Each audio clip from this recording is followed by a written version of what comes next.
Assalamu alaikum everyone, and a very warm welcome to DSG Webinar 4.0 episode 10. I'm Samiha Yunus, and it's an absolute pleasure to be with you all once again as we dive into another exciting topic. Also, today marks a special milestone for us as it's our 10th episode, and I'm thrilled that you've all been a part of this journey towards knowledge sharing and meaningful impact discussions on solar and sustainability. So, it is my absolute honor to introduce our distinguished guest for today, Ms. Ayesha Khan. Ms. Ayesha Khan is the Executive Director at RPI and accomplished entrepreneur. She has also served as the Chief Sustainability Officer at the Hashoo Group. And with over 26 years of experience across South Asia, Ms. Ayesha has worked with global institutions such as the World Bank, Asian Development Bank, European Union, and United Nations Industrial Development Organization, among many others. So, Ms. Ayesha, we are incredibly privileged to have you with us today. Welcome, ma'am. How are you doing today? Thank you very much. It's a pleasure to be here with you, discussing one of my favorite topics. Ms. Our topic is something that deeply resonates with the challenges we face in the modern world, which is frugal innovation for clean energy. And of course, we're going to talk about the practical solutions for sustainable development. So we'll explore how creative and cost-effective approaches can lead to big changes in clean energy and sustainability. So as we all know that clean energy has become such a hot topic, especially when we look at its potential to uplift communities and in undeserved areas. So it can be a real game changer, both environmentally and economically. So can you start by sharing your thoughts on how innovative solutions in clean energy can drive economic development, particularly in undeserved areas?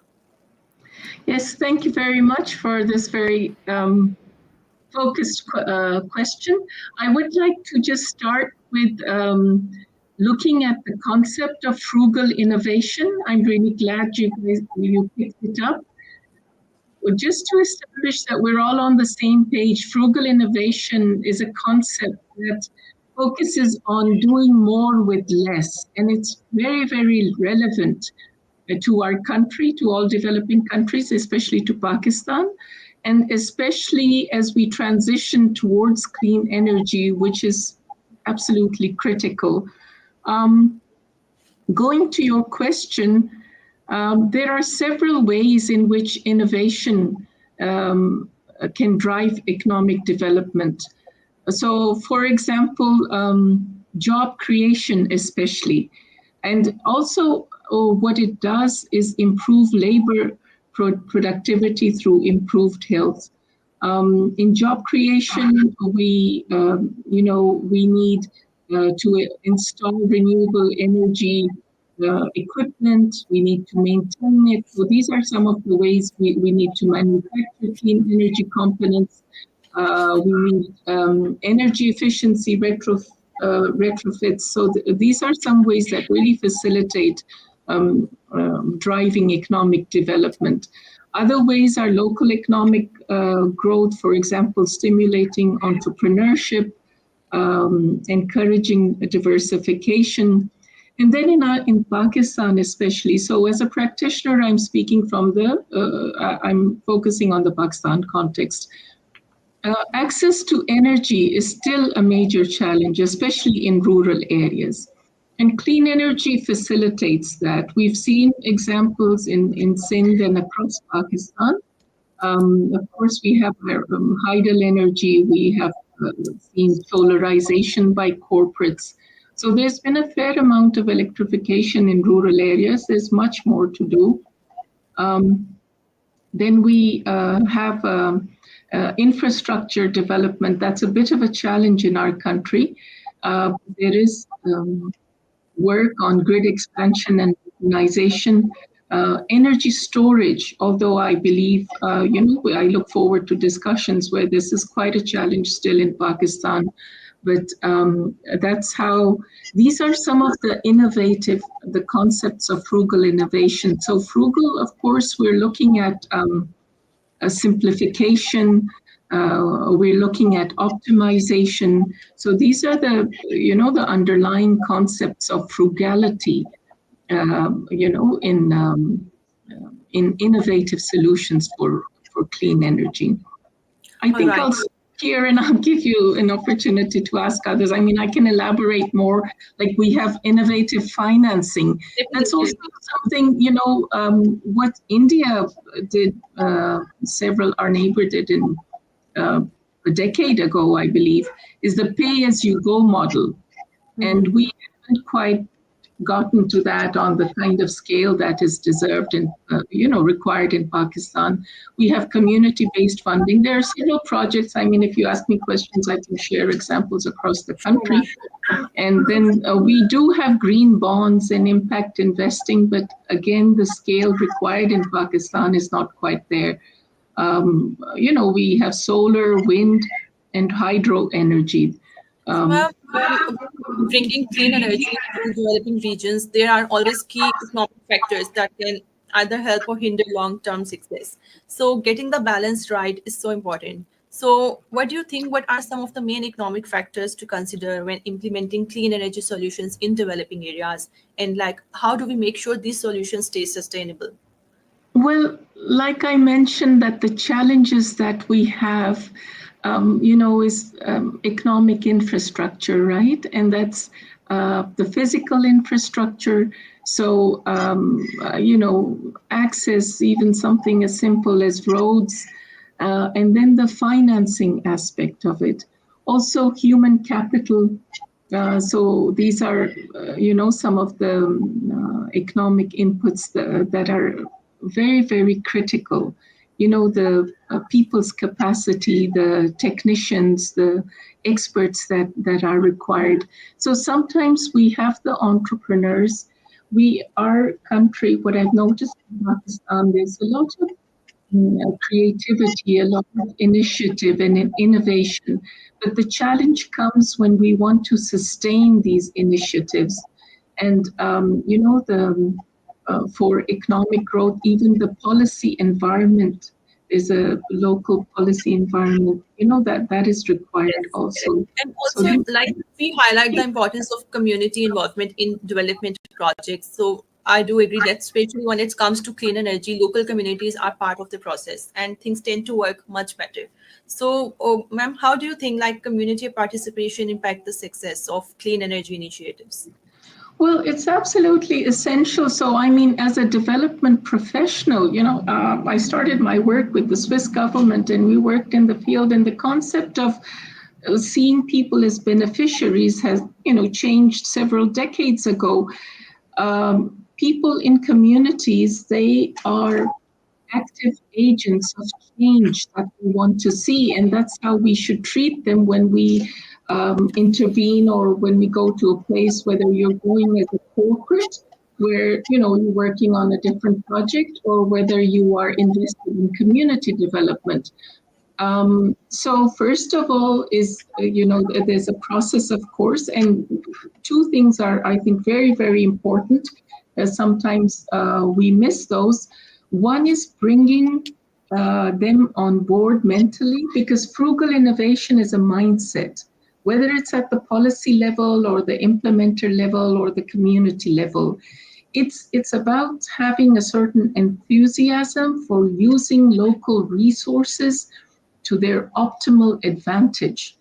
And people are a resource for economic development as well, but you cannot do very much with community if you do not engage them, and you do not, you need to also train them or orient them in their own development.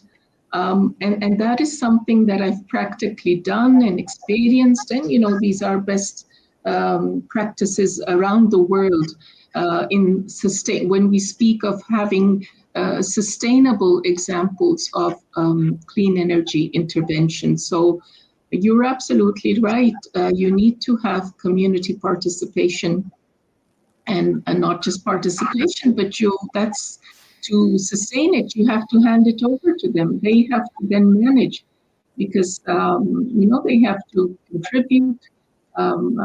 If not in terms of finance, most importantly, not afford, but in terms of their own time. Time is a resource, and they often give their time and labor. So if we talk about the policies are also key when it comes to scaling up solar energy or some other clean energy projects. So without the right government support, even the best innovations can struggle to make an impact. So in your experience, what role do government policies play in fostering the growth of sustainable energy? Well, my experience, and I think globally, it's just everyone's learning that they are critical for driving sustainable energy growth. I mean, wherever we see, it's been government policies that have facilitated economic growth, and Are there any policies that DSG. So, like, well, for example, having renewable energy portfolio standards. You have now I'm speaking, kind of broadly from a global perspective, kind of key policy drivers. So I'm just sharing a global best practice that there are tax incentives, there's net metering laws. And then nowadays, we haven't explored as much our carbon markets and carbon pricing mechanisms. In the previous COP and Conference of Parties, and even this year in November, there will be a lot of discussion on carbon trading and carbon markets. Grid connection policies have to be clear. Again, energy storage incentives. We are talking about electric vehicles. There are policies towards that. Green banks and financing initiatives. So policy should be long-term. That is something that is an inherent challenge in the Pakistan context, that we don't have long-term policy stability and predictability. You cannot have economic growth if there is no policy stability and predictability, whether it's about energy or other things. A need to increase funding for research and development. Then we need enhanced grid resilience and flexibility, codes and efficiency standards. And these are the kind of policy improvements that are required. I think a couple of examples, best practices is Germany's energy transition policy, and then in the US, I think you talk about partnerships between the public sector and local communities. So how can collaboration between public sector and private companies like DSG, DSG is also working in renewable energy sector. So how can we create more effective clean energy ecosystem, and how can these public and private sectors collaborate with each other? Yeah, that's the only way to move forward. This is my experience when I was working for Hashoo Group. We initiated a project called SMART in the north of Gilgit, where no other NGO or government had gone. It stood for Sustainable Methods and Resilient Technologies, and we brought in local government. We partnered with the Mountain Agriculture. This was an agriculture-based project, Agriculture Research Council, and of course we had.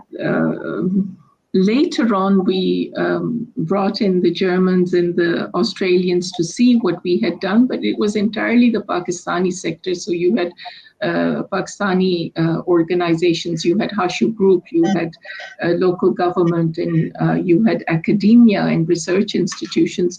So DSG, with its unique expertise and experience, it can work in technology transfer, in training people, in L&D, and then the local community with, they need energy. So it's like, some people say it's a fundamental right.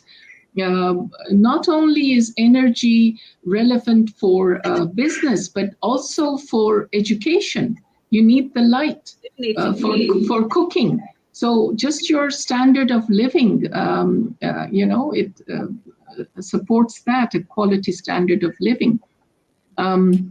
So it's absolutely critical. I think something that DSG, I hope you explore, like L&D and technology, but in carbon trading, this is where you offset.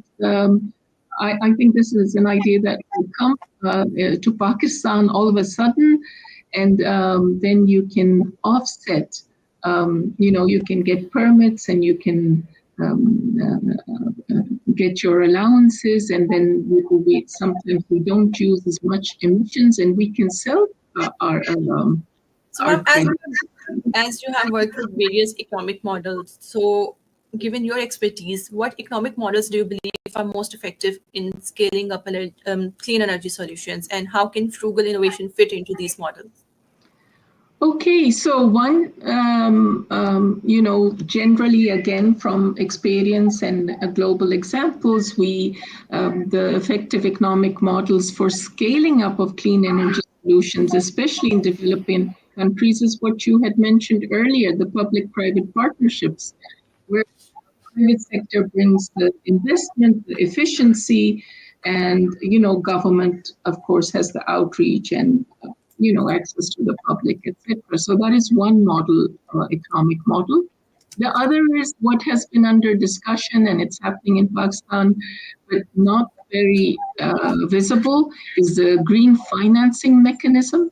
These are specialized financial instruments for clean energy. I've worked with UNIDO, so UNIDO has various projects where bank supports various, the government and companies, and this is something we really need to, especially our listeners, can more actively explore and reach out to. Then we have what is called results-based financing, and that's payment upon achievement of specific results. And non-profit organizations use crowdfunding and community-based fundings. Several NGOs have done that, where there's local investment in clean energy. In Pakistan, in the north, it's mostly focused on micro-hydels, and there are some villages that actually give free electricity to their adjacent villages. Others sell it.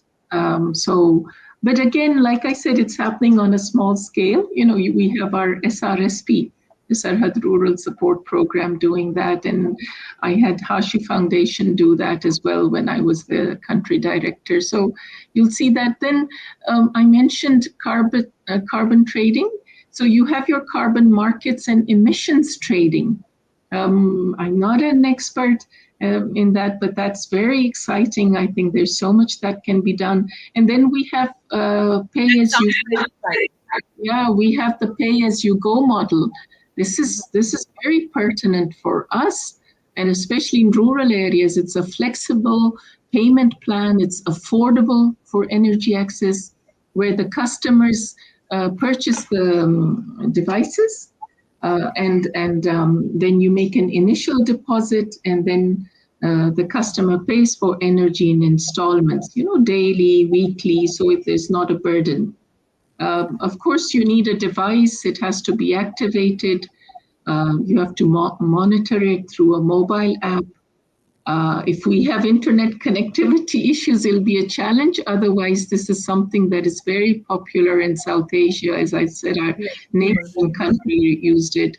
Then we have energy service companies and microfinancing models and microgrids for local energy infrastructure in remote areas. I think it's used in Sindh. So there are about 6, 7, 8 models. Maybe there's more. I just kind of shared the ones that I know and have experienced myself in my various roles. Right. So, ma'am, before proceeding, I would like to ask from our audience if they have any kind of questions, then they can definitely ask you, because today we are very, we are privileged that you have with us. So if any one of you have any kind of questions, then you can ask and we can add in our session. So moving on to our next question, ma'am, if we talk about the climate change. So we're all feeling the effects of climate change, but vulnerable communities are often hit the hardest. So climate change is a pressing issue that affects developments. How do you think clean energy solutions can contribute to climate resilience in vulnerable communities? Absolutely. Clean energy is, again, it's just so critical. It plays a vital role in mitigation. So, we have climate change mitigation and adaptation. In mitigation, it can contribute. And if we don't invest in measuring as much as we should in Pakistan, but if we do, with whatever effort we've made in climate change programs and initiatives, I think we can see some reduction in greenhouse gas emissions in some areas. What it does, the clean energy solutions, it decreases our dependence on fossil fuels. That's something we need to actively work on. It promotes what we have a lot of in Pakistan are the sustainable energy sources such as solar, wind, and hydro. And then the clean energy solutions, it helps in adaptation. And what it does, it facilitates access to energy for climate resilient infrastructure. So also we are working, I'm a member of this digital agri network in which we are working on climate smart agriculture. So that's what adaptation, this is a solution for enhancing climate resilience. And then, of course, providing energy for climate resilient water management. And there are various community benefits to clean energy, especially improvement in health. The kind of air pollution we have in Pakistan, especially in major cities, and even in the rural areas. And when the health is improved, your economic productivity is improved. And also, you see, it contributes greatly to energy security.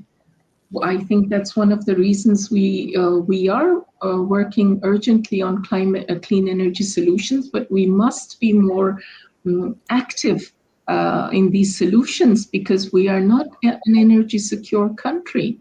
This is one of among many. This is one of our vulnerabilities. So these are the kind of. So, Mr. Usama Tariq, he's watching our session, and he has asked a question that what challenges do innovators face when implementing frugal clean energy solutions in resource limited settings? Yes, absolutely.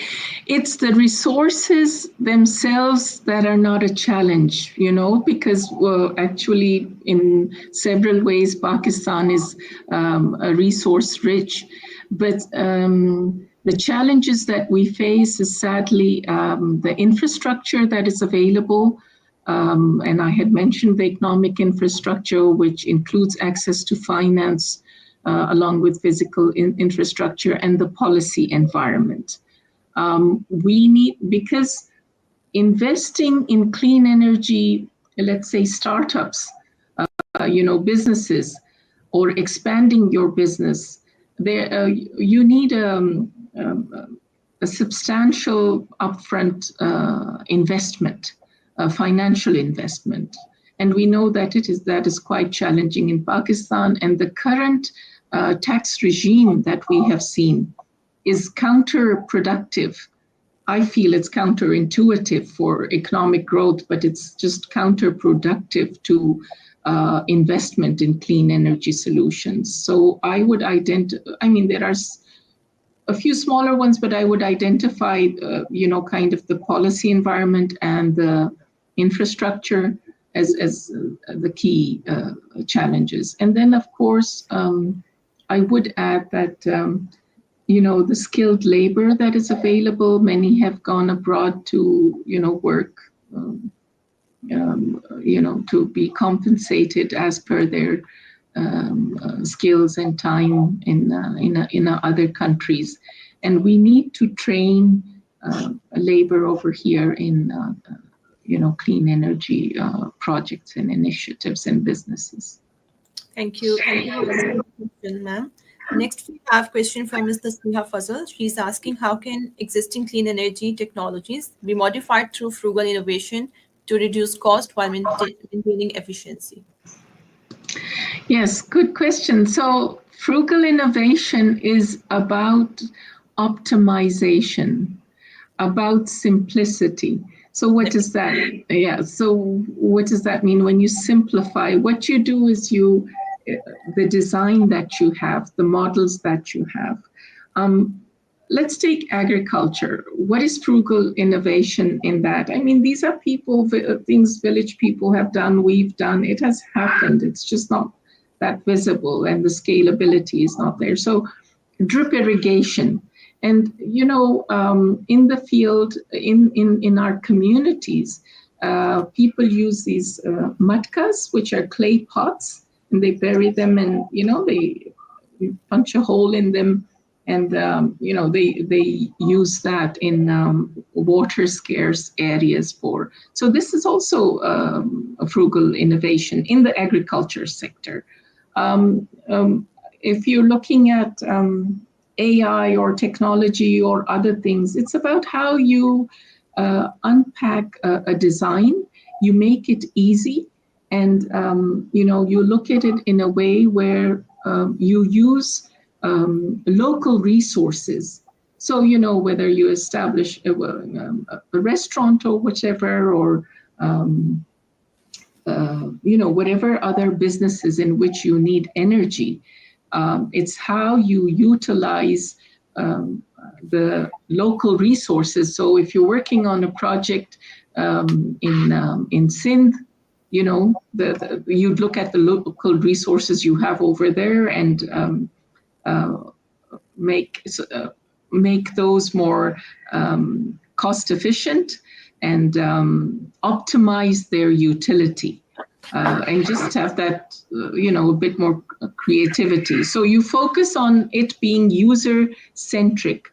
The frugal innovation aspect is the simplicity, its sustainability.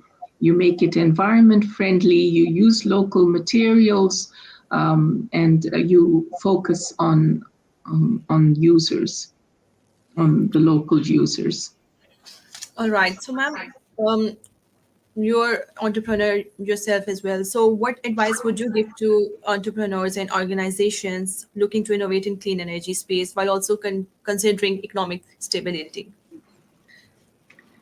Yeah. So entrepreneurs, one, of course, the definition is never to give up and to persevere. We have a lot around us, and as an entrepreneur, we need to, make a thorough assessment of the resources that are around us, including people and including material goods. So we need to conduct a thorough market research and analysis, then look at the adaptable solutions. And what is very critical for sustainability, and especially keeping the current Pakistan context in mind, is to um, invest in sound, strong partnerships with stakeholders. That means with the government, as much as we can. It has to be very strategic. It's very, very challenging. All of us have found this working with government, but there are good people in local government. Then partnering with industry, I think that's exciting. That's something that with larger corporates, you look at the Engro, you look at HBL. HBL has invested in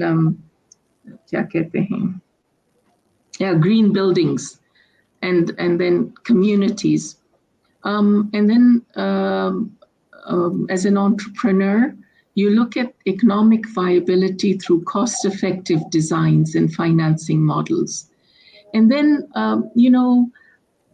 kind of internalize the circular economy concept, which means really looking at reducing waste, looking at what can be recycled. I mean, in Pakistan, in Islamabad, one of the roads that we have is made up entirely of recyclable plastic, plastic bottles. In Dubai, you have T-shirts that they make from from disposable plastic, the bottle plastic. So, and in fact, I met with somebody, an industrialist who this is brought in 20 years ago. He bought machinery from Holland for making carpets from, disposable plastics.